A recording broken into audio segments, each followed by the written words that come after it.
This is Research Like a Pro, episode 309, WikiTree Special Projects with Elaine Martzen and Emmaline MacBeath. Welcome to Research Like a Pro, a genealogy podcast about taking your research to the next level, hosted by Nicole Dyer and Diana Elder, accredited genealogist professional.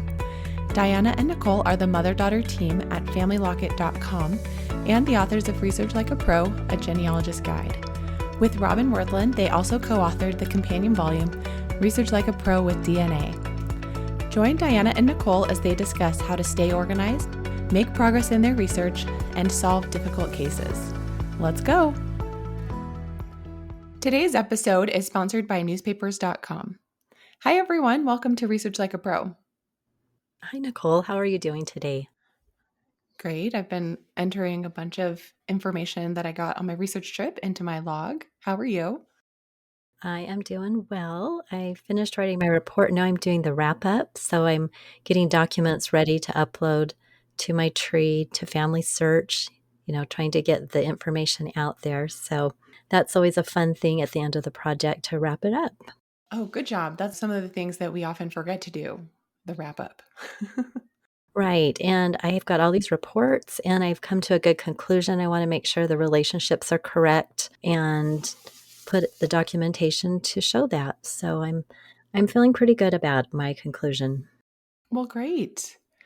For announcements today, we just wanted to remind you that if you're trying to use Airtable and you're feeling stuck, feel free to check out our Airtable research guides. We have 2 of them for sale on our website. They're quick reference guides with 4 pages, so they're concise and have a lot of information packed into a small space, so you don't have to spend a lot of time studying, but it can really help you get started. And just so you know, the next Research Like a Pro study group begins August 28th, and early registration will end July 31st. So for that $50 off of registration, make sure you sign up before then. And we are starting our artificial intelligence workshop. It's July 29th through August 1st, a 4-day workshop. And we'll have 2 hours of instruction in the mornings with a hands-on assignment for the afternoon. And we'll be doing that for 4 days in a row to really help you dive in. And it's called Research Like a Pro with AI to really help you learn some things you can do to be more efficient and productive by using AI tools. Well, today we are excited to return to WikiTree and have a discussion with 2 people who we are excited to have as guests. We have Elaine and Emmaline here, and let me tell you a little bit about them.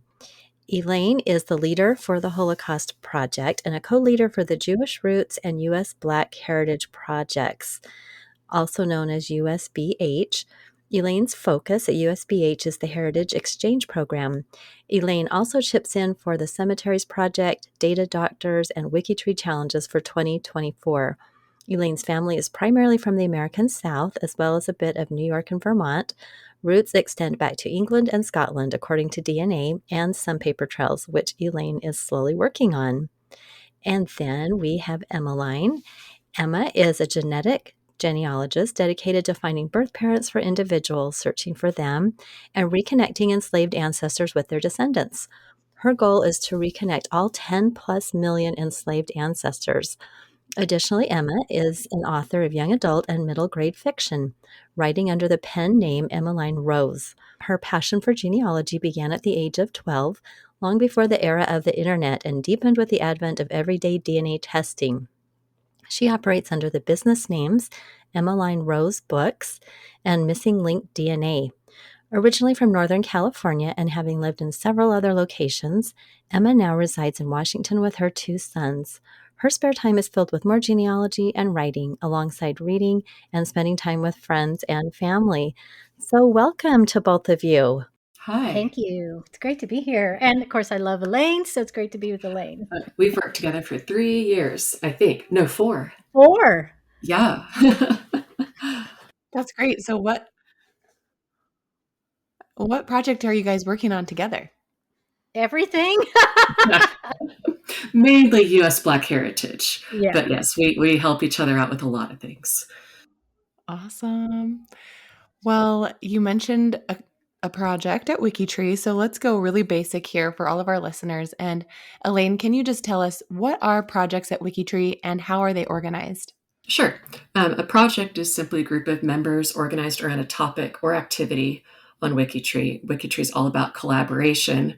And of course, collaboration depends on communication and coordination. So projects make it easier for members who are interested in the same profiles or volunteer work to find each other and communicate and coordinate their efforts. That's great. And one way that their projects are organized is their top level projects. Most of them are geographical, but there are also some such as data doctors. And I think Emma will get more into that. But each top level project has a page, a unique tag to follow, a badge for members.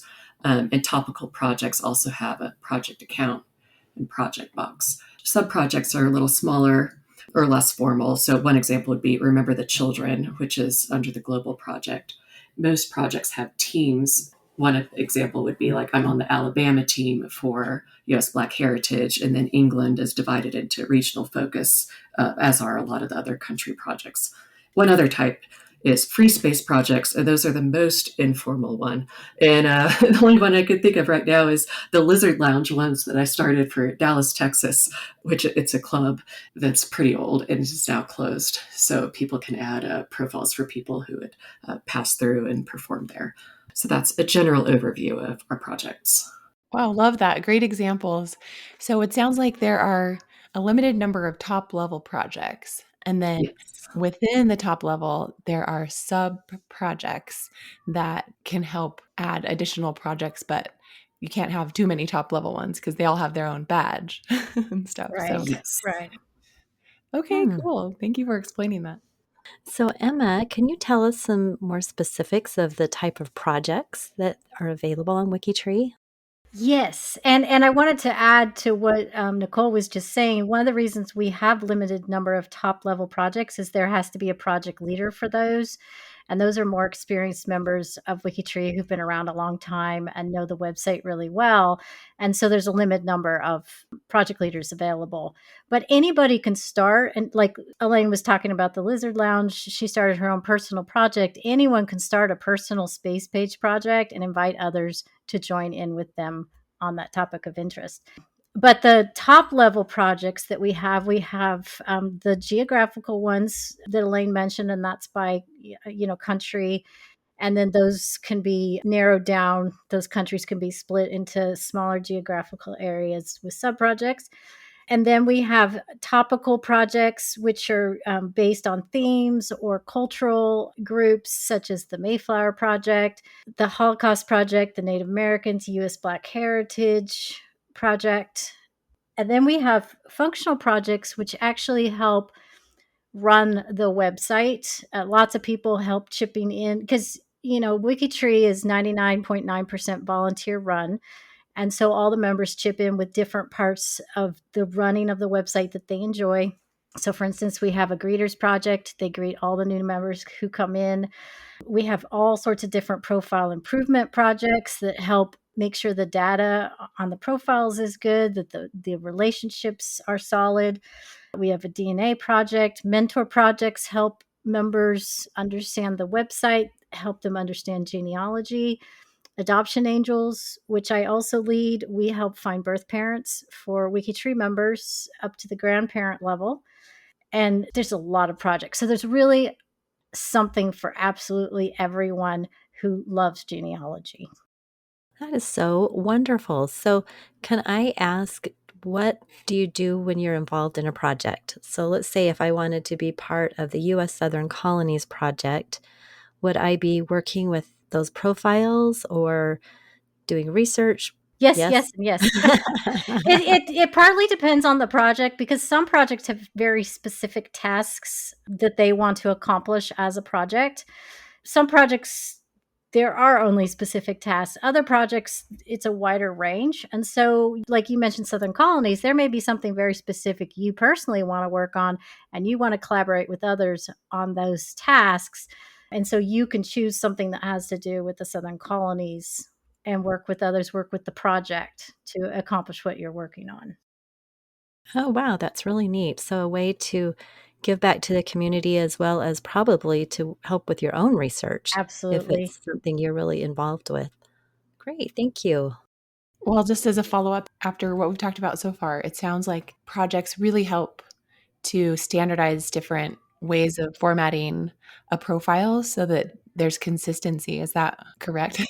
That's a very good point, Nicole. That is one of the goals of projects, is to help standardize profiles for specific topics, for specific locations. For instance, when you're working with colonial period genealogy, the sourcing is different, and so those projects will help make sure that there's good enough sourcing on those profiles.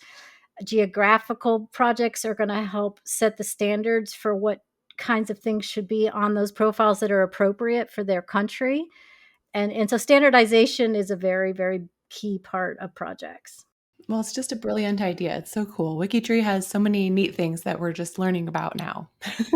And the projects can also help write help pages on naming conventions and things like that. So that's really helpful for like Dutch genealogy if you don't know anything about that. So every project has a help page on that type of thing. Oh, wonderful. Well, Elaine, let's talk about a project that you are very close with, the Holocaust Project. Can you tell us about that and what the mission of it is? Sure. Our mission is to create profiles for every Holocaust victim and connect them to the main tree and make the profiles the best they can be. That's great. So, are you the main leader? This is a top level project, right? Yes, it is. And I am the main leader right now. I would love to have someone else on board with me, and I'm sure I will soon. But right now, it's mainly me. And we've got a whole team working. Every day, we have a dozen or so people adding new profiles and making new connections. It's really great to be able to communicate with everyone. Nice.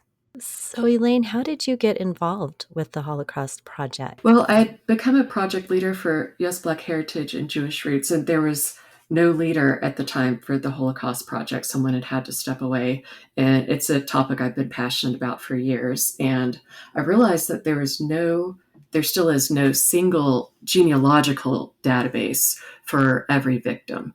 And what better place for that than WikiTree? Yeah, that is wonderful. What a great service.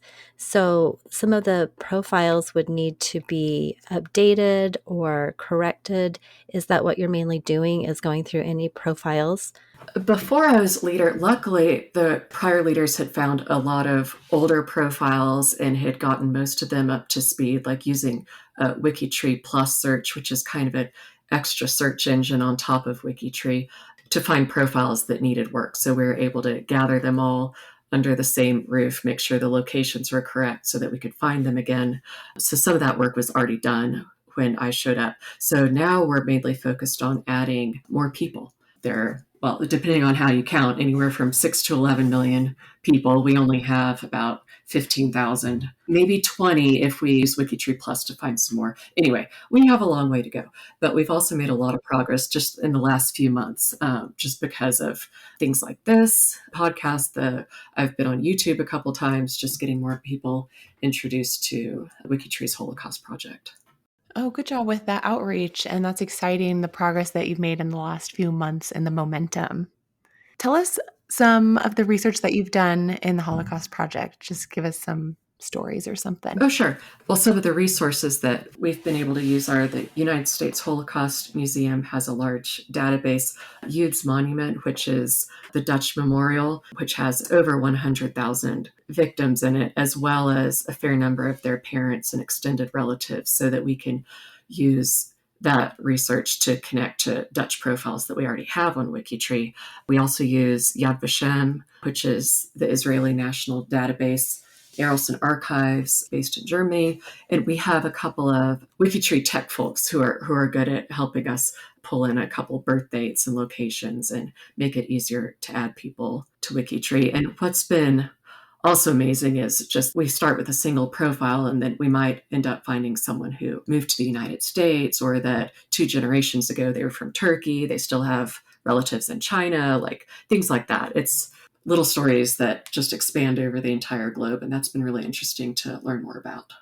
Oh, how wonderful. It sounds like you're combining the use of a lot of different databases that already exist to help you add more profiles. So that's great. Mm-hmm.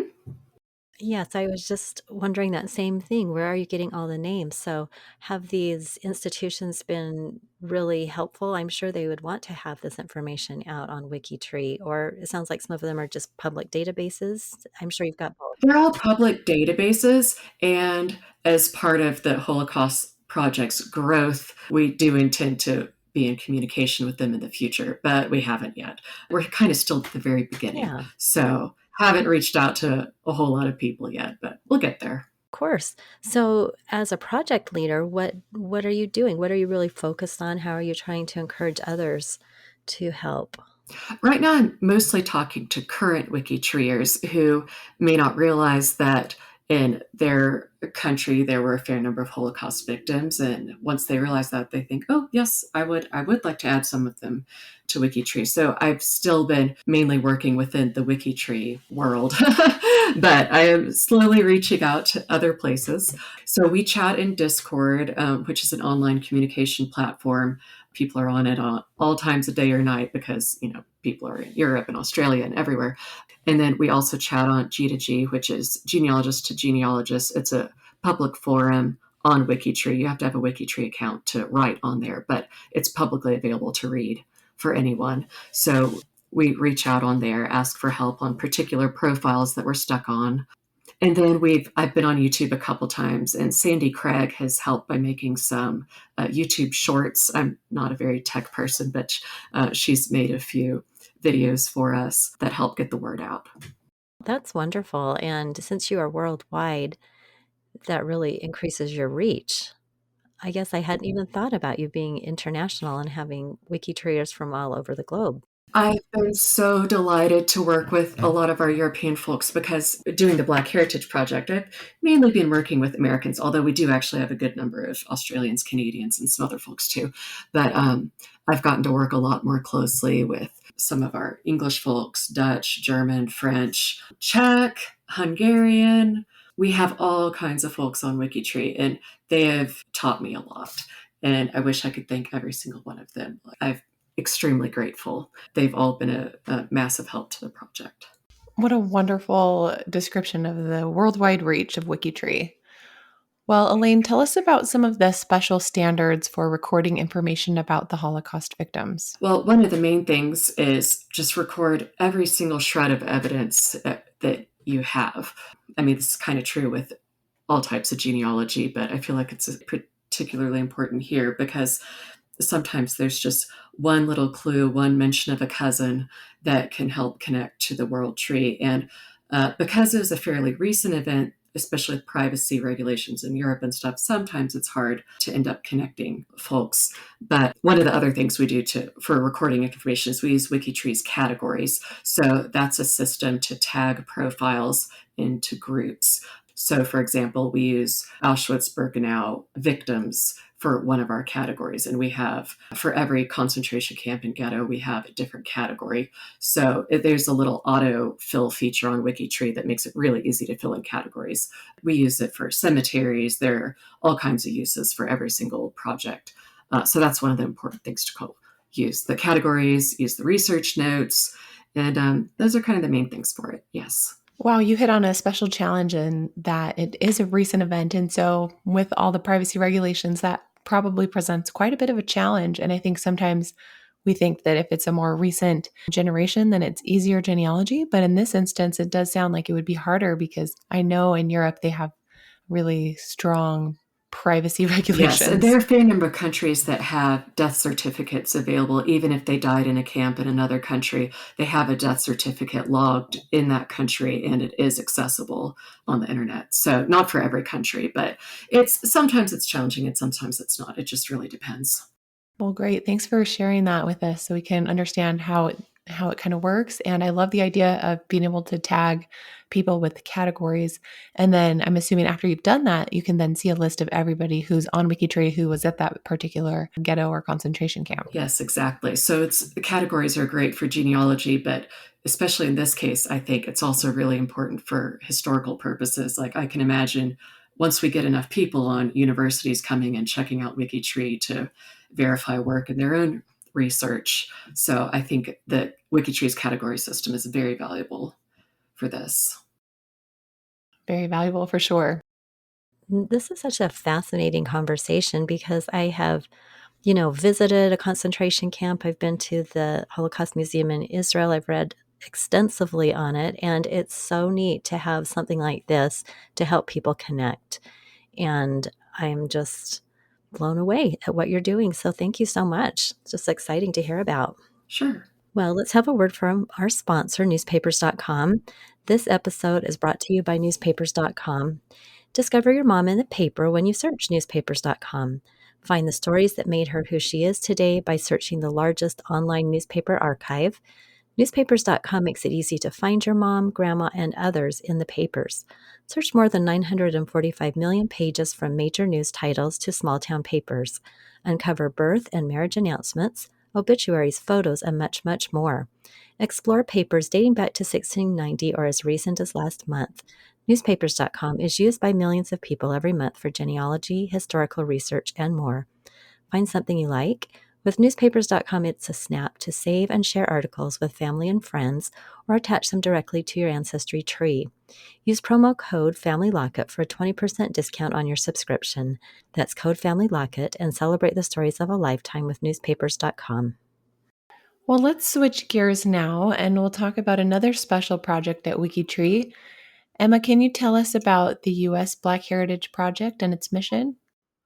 Yes, it's a very project that's very, very dear to my heart. We are a top level project, but we're also considered a sub project of the United States project since we are a topical project that covers the entire country. And we're also part of the African Ancestry Project, which I also lead. We have quite a few goals and missions, but some of them are to collect in one place the information and resources to assist others in building their African American family trees. Our biggest goal is, and we've already met this actually, we're very, very proud of this, and that was to create the largest online public database of connected African American family. And I haven't checked our numbers lately. I'm going to check that in a little bit. But last I checked, we were over 350,000 connected family members. So we're very, very excited about that. We want to bring together WikiTreeers who are interested in connecting African American families together. We process all types of documents regarding free and enslaved ancestors during the time of slavery, and we create their profiles. And this is part of the Heritage Exchange program that you mentioned that Elaine is part of. She's the leader of that part of our project. We provide standards for African American genealogy on WikiTree, and we create as many organized structures, especially the Heritage Exchange slavery era time. That was very difficult at first when we started. So we had to create some unique standards in order to do that work. And of course, we continually spend lots and lots of time to improve all the African American profiles on WikiTree. So we work on their biographies, we work on their sourcing, we work on connecting them together, just whatever we can do to make our profiles the highest quality in terms of sourcing and correct attached family. Wow, that's a really high goal. I mean, you have a lot of great goals in this mission statement, and it seems like a wonderful accomplishment to have 350,000 connected family members and WikiTree for African American families. That's amazing. I'm going to check that number while we're talking because I haven't seen it this week. We are so addicted to watching that number go up that we check every single week to see what our new numbers are. Oh, here it is. We're at 351,707 as of May 19th. So that's very, very exciting. That's so neat. Well, you mentioned the Heritage Exchange program. And for people who don't know what that is, could you just quickly tell us? Yes. So we kind of have two different parts to our project. We have during slavery and post slavery. And the reason why is slavery era, it's a different type of genealogy. We're working with different kinds of documents in order to identify enslaved ancestors and to connect them to their family. And so in 2020, that's when our project officially got off the ground. The first thing we did is we said, okay, we have all these great features on WikiTree. How do we use these features to easily document our enslaved ancestors in a standardized way so that we're working smarter, not harder? It probably took us 6 months to a year actually to create this special system that we use with categories and space pages and using all the WikiTree features.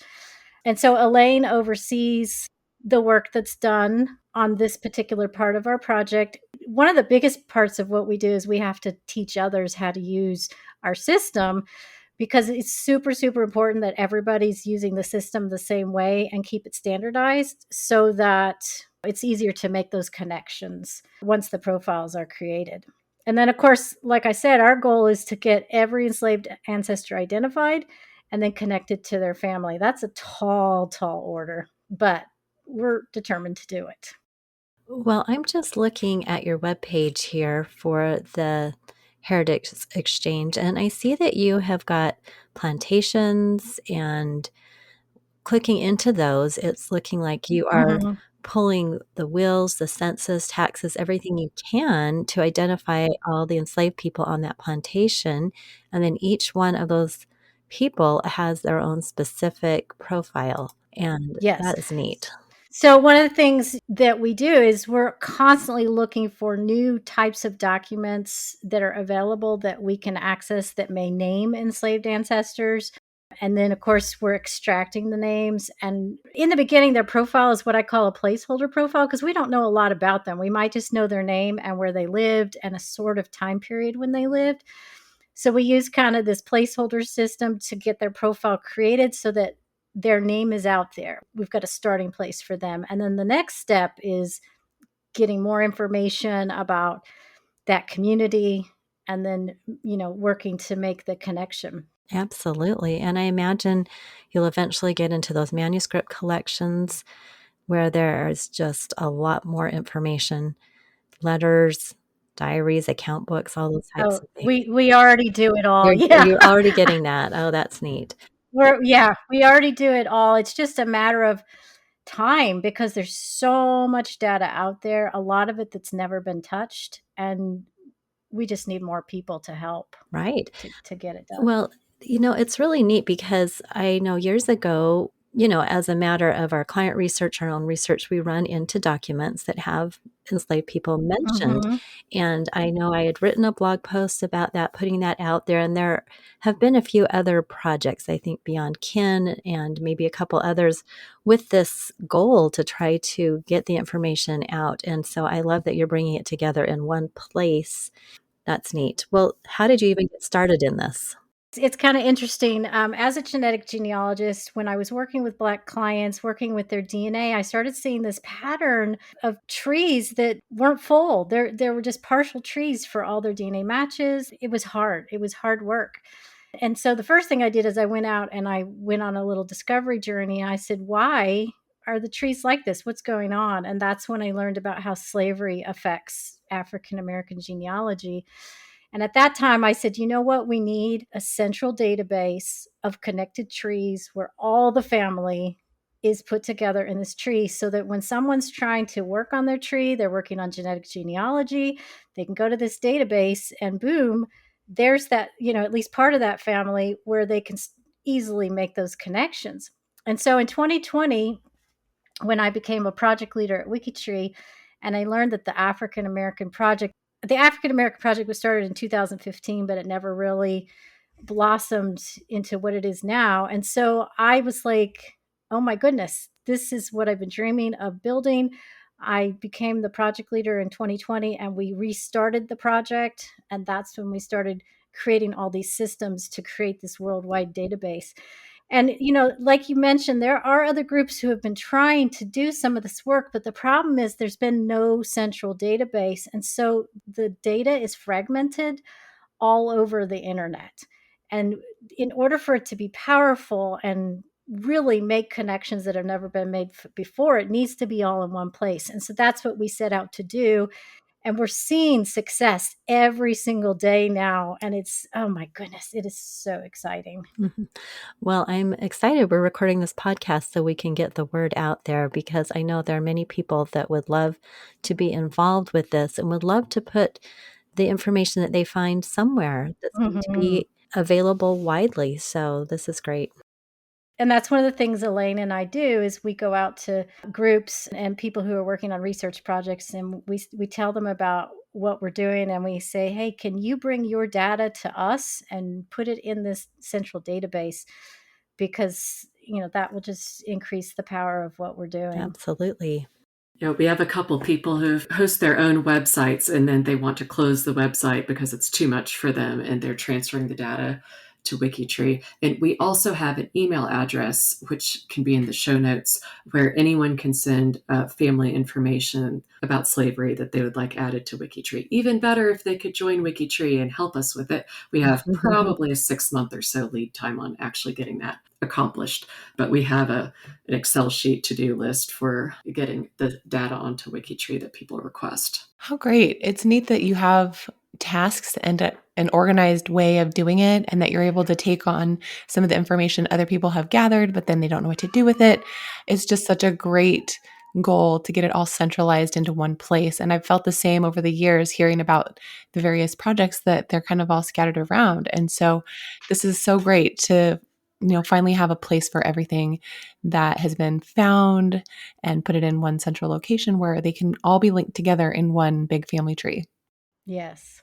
So great. Well, let's talk about some of the challenges that the Black Heritage Project has and how do you address them? So when we started in 2020, the first thing we had to do was create standards for African American genealogy on WikiTree because no one had really tackled that. And it's really important because, when everyone's doing everything the same way, the data is cleaner, it's easier to work with, everything is so much easier. So we had to create a lot of standards at first. The first thing we had to do, like I said, is what do we do with slavery era? We're going to have a lot of people with nothing but a first name on a will or some other document. And we don't want to say, oh, forget, we can't create a profile for them because all we have is a name. And so we had to first create a system, the placeholder system that we use in order to create their profile so that their name is up there and ready to be added to when more information comes in. And so we created a placeholder surname system in order to help with that, because currently on WikiTree, if you don't know someone's last name, you use the last name of unknown. And if we have 100,000 John unknowns, that's not useful to us. So we first created a surname placeholder system. One of the other issues is terminology. That's one of the biggest questions we get from people who aren't used to working with African American genealogy.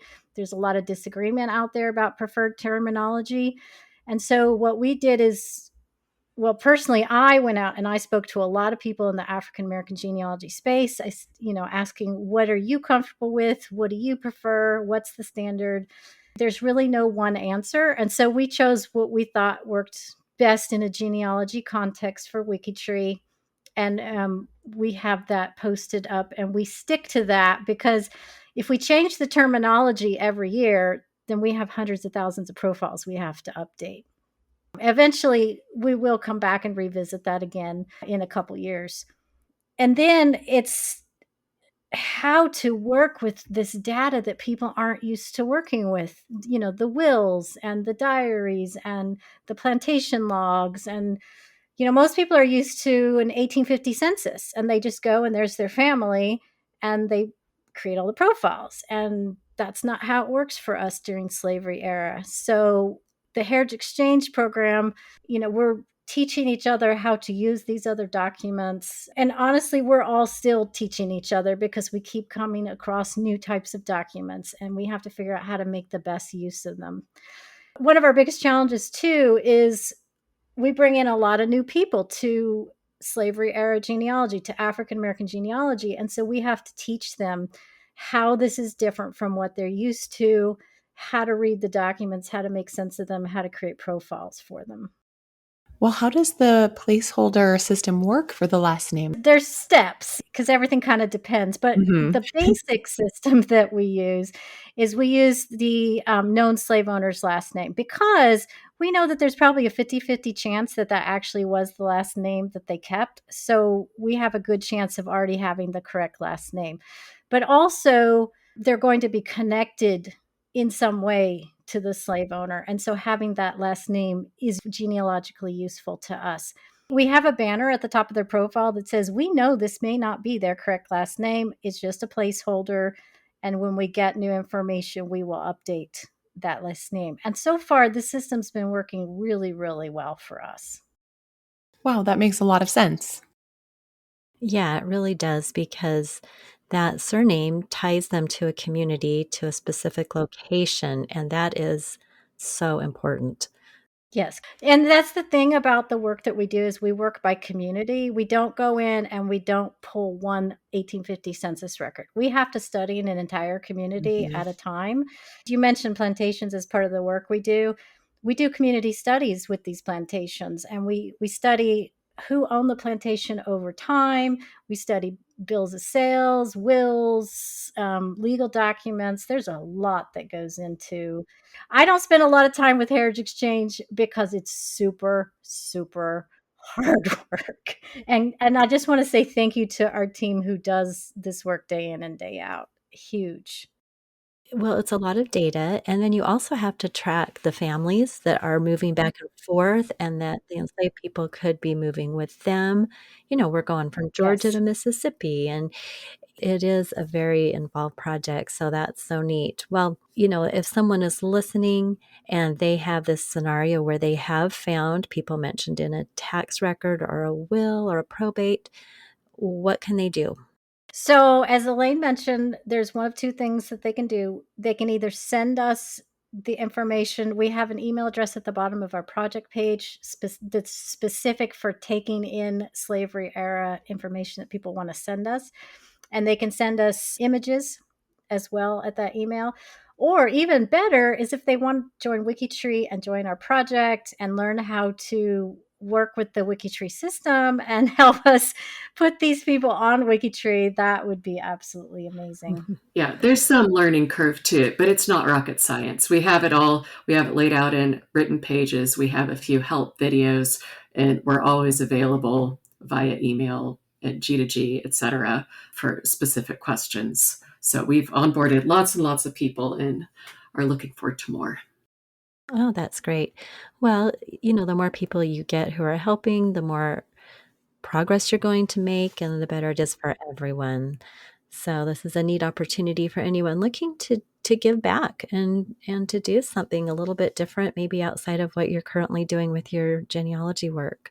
And I want to mention just quickly, like I said, Heritage Exchange can be very, very hard, but we have lots of easier genealogical tasks that are a huge piece of what we're doing. Like we're working on our 1880 census project right now. We're enumerating every African American who was on the 1880 census. It's been great fun. We've had people from all over WikiTree who aren't in our project who have been helping. They pick their favorite location and they just go in and they create all the profiles. This is something everybody can do. So if you already do genealogy and you want to help with this big picture that we're working on, there are lots of things that you could help us with. I love that idea. I want to do that. I have my location all ready to go.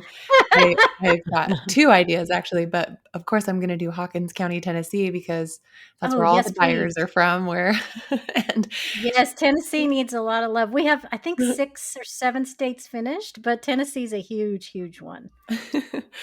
Well, that's such a great suggestion, and I think there's so many of our listeners who are gonna sign up for WikiTree and get an account and just I can just see it, if everybody listening spends 1 hour a month even, what a big Yes. difference we can all make in making this one connected family tree for African Americans even larger and increasing that number from 351,000 even more. We can watch it go up every week with you. Absolutely. Well, this has been just way too much fun. I'm gonna give each of you a chance to say anything else you want to. Elaine? Oh, sure.